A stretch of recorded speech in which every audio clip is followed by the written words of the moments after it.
কমিউনিস্টরা রাজ্যে বিভ্রান্তি তৈরির কারিগর বলে কটাক্ষ করলেন প্রদেশ বিজেপির সভাপতি। বর্তমানে চাকুরি দুর্নীতি সংক্রান্ত বিরোধীদের বক্তব্যের জবাবে বাম জমানার 10,323 শিক্ষক প্রসঙ্গ টেনে আনলেন রাজীব ভট্টাচার্য। বুধবার ইংরেজি নববর্ষের সূচনা। প্রথম দিন আপামর রাজ্যবাসী এবং রাজ্য ও কেন্দ্রীয় সরকারকে আহত সাংবাদিক সম্মেলনে শুভেচ্ছা জানালেন প্রদেশ বিজেপির সভাপতি তথা সাংসদ রাজীব ভট্টাচার্য। তবে এক্ষেত্রে শুধু শুভেচ্ছা পর্যন্তই সীমাবদ্ধ রইলেন না। প্রদেশ বিজেপির সভাপতি কমিউনিস্টরা রাজ্যে বিভ্রান্তি তৈরির কারিগর বলে কটাক্ষ করলেন রাজীব ভট্টাচার্য। ময়দানে রয়েছে মানুষকে কিভাবে বিভ্রান্ত করা যায় তার কারিগর যদি হয়ে থাকে আমাদের এই রাজ্যে কমিউনিস্ট, কিভাবে মিথ্যাকে সত্য বানানো যায়, কিভাবে তারা বিভ্রান্তি করে মানুষকে বিপথে পরিচালিত করা যায়, ওনারা সেই দৃষ্টান্তগুলি ওনারা রেখেছেন। কাজেই মিথ্যা প্রচার মানুষের কাছে যাতে না পৌঁছায়, মানুষ যাতে বিভ্রান্ত না হয়, তার জন্যই আমি এই দুই একটা লাইন ওনাদের সম্পর্কে আমি বলছি। আমি দেখলাম যে গত 2 দিন আগে ওনারা আমাদের ভীমরাও আম্বেদকর, বাবা সাহেব আম্বেদকর যিনি সংবিধানের রচয়িতা, ওনাকে নিয়ে ওনারা মিছিল করছেন। আজকে একটা পোস্টারিংও দেখলাম যে ওনারা রাজ্য ভিত্তিক কনভেনশনও করবেন। আমি জিজ্ঞেস করতে চাই যে ওনারা এই বিভ্রান্ত কেন ছড়াচ্ছেন? ওনারা ওনাদের পার্টির সংবিধানের যে এইম, উদ্দেশ্য, সেই উদ্দেশ্য হলো যে socialism, communism, through of the state, establishment of the state of dictatorship, অর্থাৎ তারা এই সংবিধান।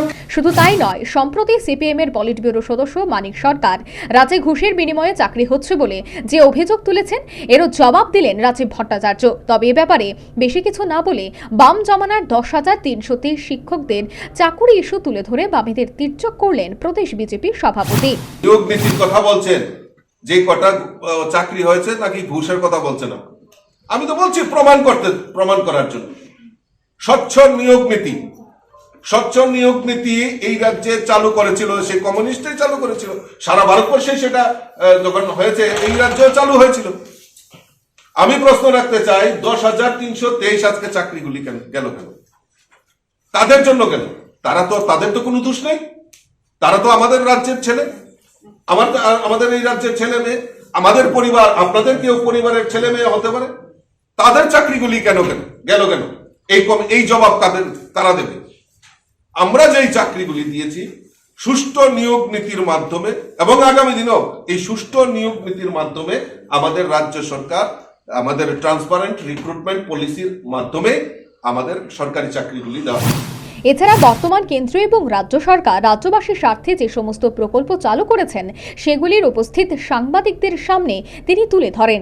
এক্ষেত্রে প্রধানমন্ত্রী জল জীবন মিশন থেকে শুরু করে মুখ্যমন্ত্রী স্বাস্থ্য বীমা যোজনা এবং অন্যান্য প্রকল্পগুলি তিনি উত্থাপন করেন এবং সম্প্রতি মন্ত্রিসভার বৈঠকে নতুন নিয়োগ সংক্রান্ত ব্যাপারে যে সমস্ত সিদ্ধান্তের ঘোষণা হয়েছে সেগুলিও রাজীব ভট্টাচার্য সাংবাদিকদের জানান।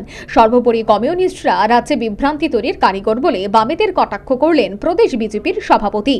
একই সাথে নতুন বছরে আপামর রাজ্যবাসী রাজ্য এবং কেন্দ্রীয় সরকার এবং প্রধানমন্ত্রী ও রাজ্যের মুখ্যমন্ত্রীকে শুভেচ্ছা এবং অভিনন্দন জানালেন ত্রিপুরা প্রদেশ বিজেপির সভাপতি তথা সাংসদ Rajib Bhattacharya. Bureau report, news vanguard.